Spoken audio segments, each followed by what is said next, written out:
Yep. Okay, so go ahead. Okay. So tell me what we've got going on here. How does this system work? So this is a bioretention basin that's used to treat stormwater. And we have a couple different experiments that are ongoing at this site. So over here,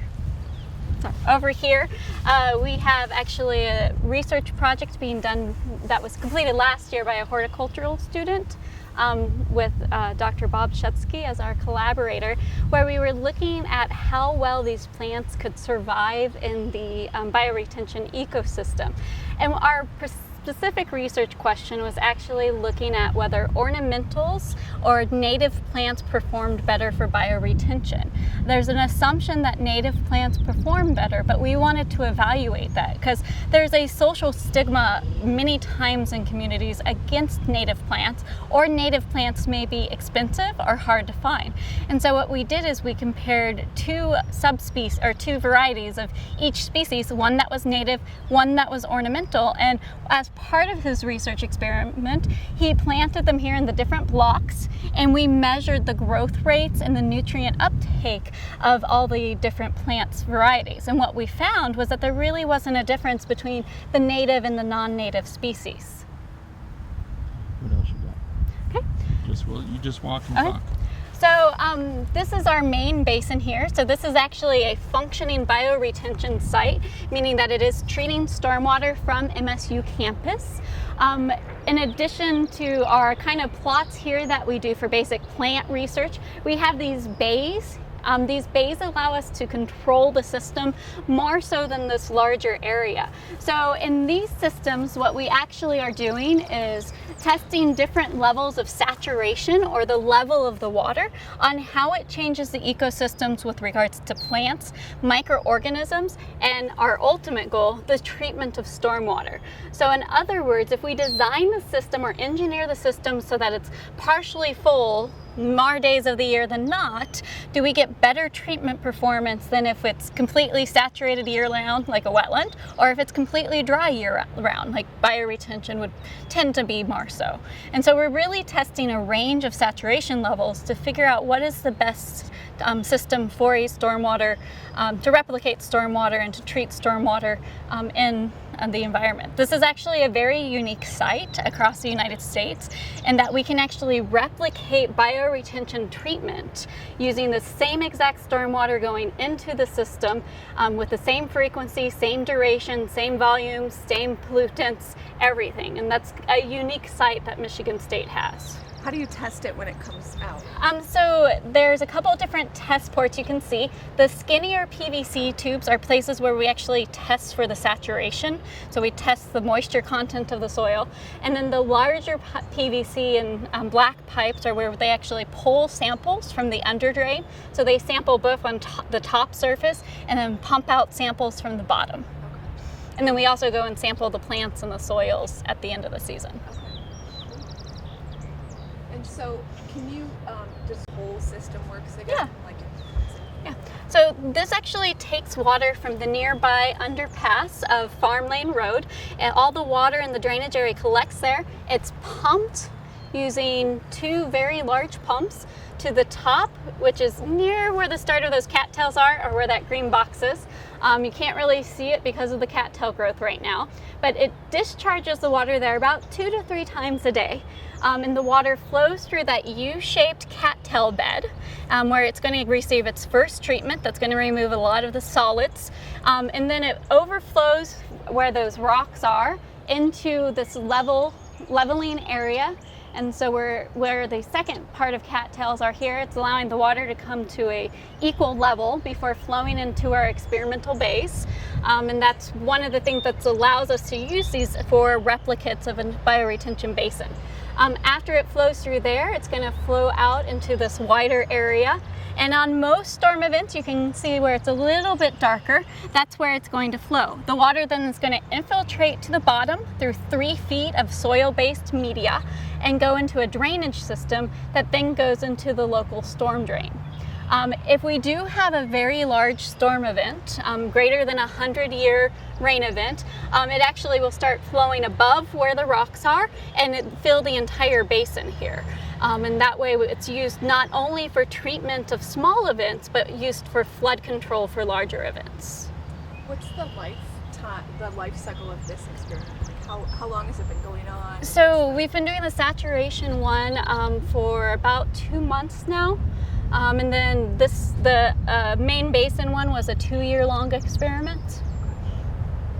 And so you were involved in like designing it and building it, and what was kind of the impetus for that? So MSU has a very active stormwater committee, and they were asked when they built this overpass and underpass for the train system if there was a better way to treat the stormwater than just building a big detention pond. And so they approached not only the consulting company that was in charge of the site, but also us, and said, hey, we're thinking of doing bioretention. If we were to do this, how could we make it available or useful to you as a research site? And so then myself, Dr. Steve Safferman, Dr. Dave Lush, and a few other people, Dr. Ruth Klein-Roback and Steve Miller, and I apologize if I forgot someone, we all collaborated with the consulting company to come up with a design of a system that would allow us to do replication but still live as an active functioning site. How does a site like this help you teach students? So this is actually a good teaching site because we can come out here, students can practice taking measurements, they can see how our auto samplers work, we can talk about experimental design. It also, from a learning experience for me, it was the first time I was ever involved in a large engineering project that had to be constructed. And so going through that experience, I learned a lot to teach students. We actually use it as a case study when we teach design in some of our cases where, okay, once you have your system designed on paper, how do you get it from paper into reality? What possibly can go wrong, and then how do you deal with it? What are some of the things that happened from paper to reality here? Are you allowed to talk about that? I am. I'm not sure if MSU wants it published, though. Well, we can have it. Yeah, okay. So some of the problems that were encountered were a lack of communication between the people designing the underpass and the people designing the stormwater system. So typically a bioretention site like this would receive very low flows only when it rains.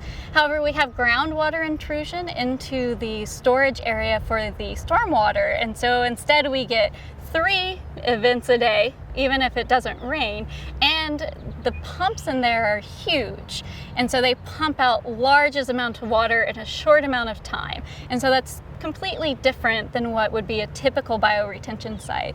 And so that's why the first part of it is now a cattail bed instead of what it was initially designed as, which was more a bioretention area, to adapt for that miscommunication. Some of the other problems that happened is the consulting engineer misspecified the media, and they ended up with a media that had more clay in it than that the water could infiltrate into. And so we had to get that removed, particularly after it rained and it got tar on it from the parking lot being paved. So we had to remove all that media and replace it. And then when it was replaced, MSU had really pushed to put in animal compost as compared to newspaper compost into it. However, there was not enough supply, and so they ended up putting in uncured compost instead of cured compost. So for the first 6 months or so, we actually had a high flush of organic matter from the system because the compost wasn't properly prepared to be used in the site. We think it's stable now. So there are all kinds of things that Yes. happen between paper and actually Right. going to work. Right, and we actually, and as I said, I use it as a learning experience because we did find things that were in what's known as the Michigan LID, or Low Impact Development Manual, which is used for contractors, engineers to design systems like this. And they had I think it was 6 pounds per square inch was their recommendation for the maximum compaction on your bioretention media.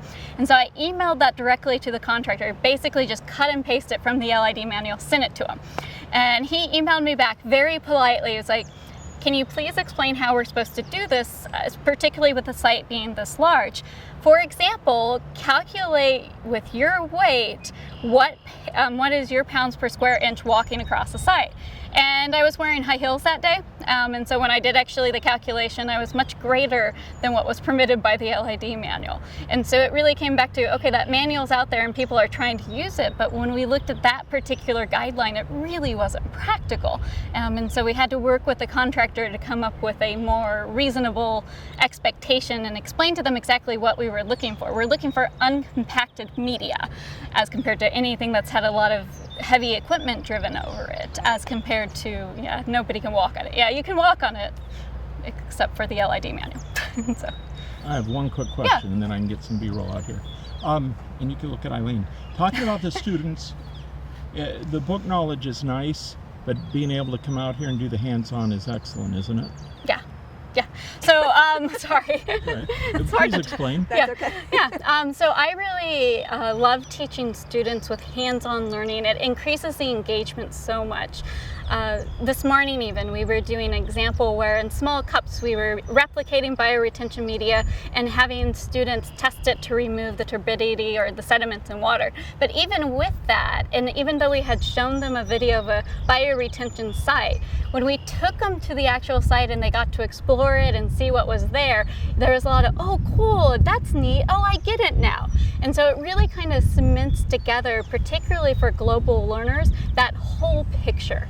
And for the detailed learners, you really get into the nuts and bolts of getting something done, which on paper you don't get that. You might, have your design done and not realize that, oh, I need to go literally buy nuts and bolts to build this. And so the actual doing it with the hands-on experience not only helps most people learn, it helps you learn parts that you would totally miss with just paper learning.